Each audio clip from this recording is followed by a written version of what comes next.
Сәлеметсіздер ме? Бүгін ұбт есептері 3-ші сабақ, 21-ші есеп.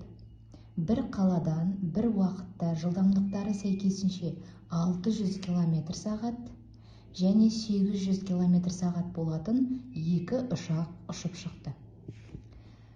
ОВ бағытындағы ұшақ 1,5 сағатта қандай аралыққа ұшатынын анықтаңыз. ОВ бағытындағы ұшақ. Ол ұшақтың жылдамдығы 800 км болса, 1,5 сағатта қандай аралыққа ұшатынын табамыз. S тең болады V көбейту T.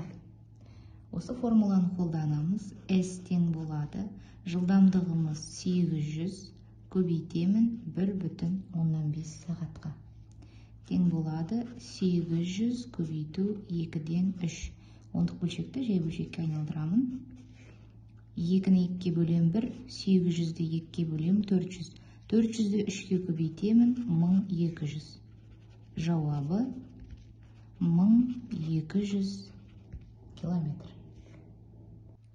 22-ші есеп. ОА бағытындағы ұшақ 2 сағатта қандай аралыққа ұшатынын табыңыз.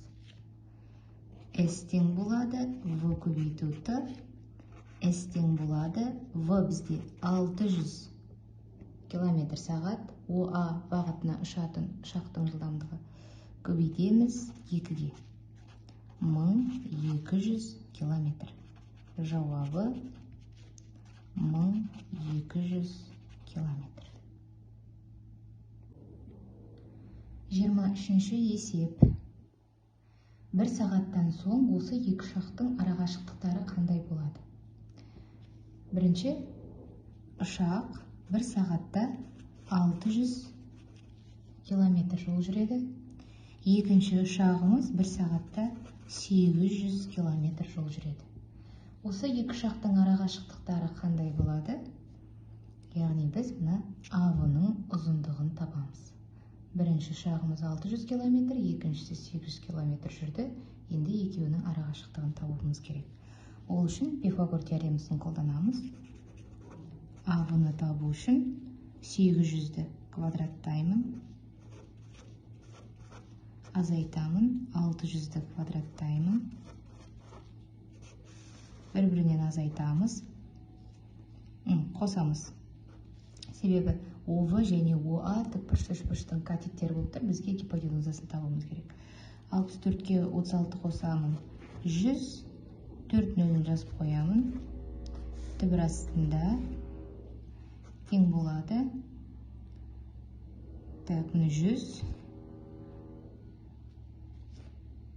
Бізде миллион шығып тұр қазір.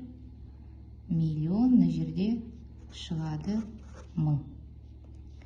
Сонда екі ұшақтың бір сағаттан кейінгі арақашықтығы 1000 км болады.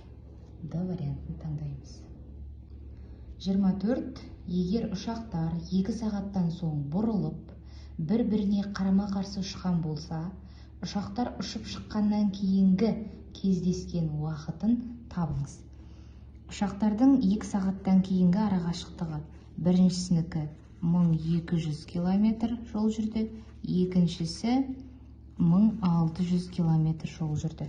Осы жол жүргеннен кейін олар бұрылып, бір-біріне енді қарама-қарсы шықты. Бұрылды және бір-біріне қарама-қарсы шықты. Енді бұл жерде тағы да Пифагор теоремасын қолданып, мына арақашықтықты тауып аламыз. АВ деп алайын. АВ тең болады 1600-дің квадратынан 1200-дің квадратын алып тастаймыз. 16-ның квадраты 256, 4 нөлімді жазамын. Қосамыз. Мына жерде гипотенузаны табу үшін. 1200-дің квадраты 144, 4 нөлімді тіркеймін. 256-ға 144 қосамын. 256-ға 144-ті қосамыз. Так, болады 400 және 4 нөлімді жазып қоямын. Тең болады. Мына жерде 4 миллион шығып тұр. Демек 2000. Екеуінің 2 сағаттан кейінгі арақашықтығы 2000 болды. Енді олар қанша уақыттан кейін кездеседі? Осы екеуінің арақашықтығын қанша уақытта жүріп өтетіндігін табуыңыз керек. Т тең болады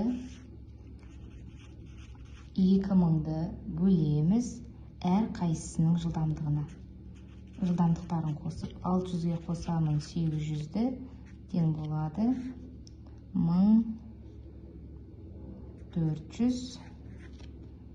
2000-ды 1400-ге бөлемін, нөлдерді қысқартып жіберемін. 20 бөлу 14. 2-ге қысқартамын, 7-ден 10, немесе 1,7-ден 3. Екеуі 1,7-ден 3 сағаттан кейін кездеседі. 25-ші есеп. Ұшақтардың жылдамдығы сәйкесінше А км сағат, О А векторы бағыттас, және Б км сағат, О В векторымен бағыттас болса, Т сағаттан кейін осы екі ұшақтың арақашықтығының формуласын табуыңыз керек. Ол үшін біз тағы да Пифагор теоремасын қолданамыз. S1 тең болады А километр. 1 сағатта жүргенін есептейтін болсақ. S2 тең болады Б километр жол жүреді 1 сағатта. Ал Т сағаттан кейін, демек, Т көбейту А, S1 штрих деп қояйын, S2 штрих тең болады Т көбейту Б. Яғни Т сағаттан кейінгі Аның жүрген, жаңағы бірінші ұшақтың жүрген жолы және Т сағаттан кейін екінші ұшақтың жүрген жолы. Енді екеуінің арақашықтығын табу үшін АВ тең болады. Екеуін квадраттап қосамын. Т квадрат көбейту А квадрат қосу Т квадрат көбейту Б квадрат. Түбір астында тең болады. Т квадрат жақшаны сыртына шығарамын. А квадрат қосу Б квадрат. Түбір астынан Т квадраттан Т шығады. Квадрат түбірдің астында А квадрат қосу Б квадрат болады. Сонда, егер мына жерде берілген нұсқалар бойынша жазатын болсам, Т көбейту түбір астында А квадрат қосу Б квадрат. Б нұсқасын таңдаймыз.